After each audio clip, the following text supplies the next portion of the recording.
السلام علیکم ورحمۃ اللہ وبرکاتہ حامدا ومصلیا اما بعد فاعوذ باللہ من الشیطان الرجیم بسم اللہ الرحمن الرحیم انا انزلناه قرآنا عربیا لعلکم تعقلون وفی موضع آخر افلا يتدبرون القرآن ام على قلوب اقفالها۔ عنوان تقریر ہے نزول قرآن کا مقصد تدبر قرآن۔ حاضرات، قرآن نازل ہوا ہے تو وہ اپنی فصاحت و بلاغت پر اترانے اور ساری دنیا کو عجم قرار دینے والے عربوں کے نامور خطیبوں اور شعراء کو بھی ہکا بکا کر دیا۔ قرآن کی اٹل سچائیاں، پاکیزہ دعوت اور اس کا حسن بیان دیکھ کر سبھی دنگ رہ گئے۔ بڑے سے بڑے کافر اور مشرک کا دل بھی بول اٹھا، یہ کسی بشر کا کلام نہیں ہے، یہ کسی بشر کا کلام نہیں ہے، یقیناً یہ ایسی بزرگ و برتر نادیدہ ہستی کا کلام ہے جس نے اسے نازل فرما کر سارے حقائق کے دریچے کھول دیے ہیں۔ قرآن کی ایسی تلاوت کا کوئی اعتبار نہیں ہے کہ اسے کئی بار پڑھا جائے کہ پڑھنے والے کو اس بات کا علم ہی نہ ہو کہ وہ کیا پڑھے جا رہا ہے۔ آہستہ آہستہ ترتیل کے ساتھ غور و فکر کرتے ہوئے تھوڑی سی تلاوت کرنا تیزی سے زیادہ تلاوت کرنے سے افضل ہے، کیونکہ تلاوت قرآن کا مقصد اس میں غور و فکر کرنا، اسے سمجھنا اور اس پر عمل کرنا ہے۔ اللہ تعالیٰ اس شخص کی مذمت کرتا ہے جس کی عقل اور دل قرآن کریم میں پائی جانے والی حکمتوں، قوانین اور شریعت کے بارے میں سمجھ حاصل کرنے سے قاصر رہتے ہیں۔ چنانچہ اللہ تعالیٰ سورہ محمد میں انہی لوگوں کی طرف اشارہ کرتے ہوئے ارشاد فرمایا، افلا يتدبرون القرآن ام على قلوب اقفالها۔ کیا وہ لوگ قرآن میں تدبر نہیں کرتے یا ان کے دلوں پر تالے پڑے ہوئے ہیں؟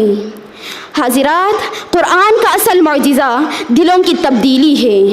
امام مالک بن دینار رحمہ اللہ ابتدا میں عیش و عشرت کی زندگی بسر کر رہے تھے، جب ان کے کانوں میں قرآن کی یہ آیت گونجی، أَلَمْ يَأْنِ لِلَّذِينَ آمَنُوا أَن تَخْشَعَ قُلُوبُهُمْ لِذِكْرِ اللَّهِ۔ کیا ایمان والوں کے لیے ابھی وہ وقت نہیں آیا کہ ان کے دل اللہ کے ذکر سے پگھل جائے؟ تو اس آیت کی گونج نے ان کے شرابی دل کو جھنجھوڑ کر رکھ دیا، ان کے آنکھوں سے آنسوؤں کا سیلاب بہہ نکلا۔ انہوں نے فوراً مصلی پر گر کر توبہ کی، اے میرے رب، وقت آ گیا ہے، میرا دل پگھل گیا ہے۔ اور پھر دنیا نے دیکھا کہ بس اس ایک آیت کی فہم نے ایک شرابی اور عیش پرست انسان کو وقت کا بڑا زاہد اور محدث بنا دیا۔ اللہ اکبر۔ اسی طرح حضرت عمر فاروق رضی اللہ عنہ، جو آپ صلی اللہ علیہ وسلم کے قتل کے ارادے سے نکلے تھے، کہ راستے میں ان کی بہن نے قرآن کی یہ آیت سنائی، طٰہَ مَا أَنزَلْنَا عَلَيْكَ الْقُرْآنَ لِتَشْقَىٰ۔ تو عمر فاروق رضی اللہ عنہ جیسے مضبوط ارادے اور سخت مزاج شخص کا دل بھی قرآن کی ان آیات سے بدل گیا، اور وہ ایک جلیل القدر صحابی اور آدھی دنیا کے حکمران بنے، جن کی حکمرانی ساری دنیا کے لیے مثال بن کر رہ گئی۔ صرف اتنا ہی نہیں بلکہ کئی کافروں نے قرآن کا مطالعہ صرف اسی لیے شروع کیا تھا کہ وہ اسے غلط ثابت کر سکیں، لیکن اس میں غور و فکر نے ان کے دلوں کو ہی تبدیل کر کر رکھ دیا۔ اللہ اکبر۔ حاضرات، قرآن کے بغیر امت اسلامیہ محض ایک بے جان جسم ہے، جس میں حرکت ہے نہ حرارت، کوئی وزن ہے نہ وقار۔ لیکن افسوس ہے کہ جس امت پر یہ قرآن نازل ہوا ہے، آج وہی امت اس میں غور و فکر اور تدبر میں کوسوں دور نظر آتی ہے۔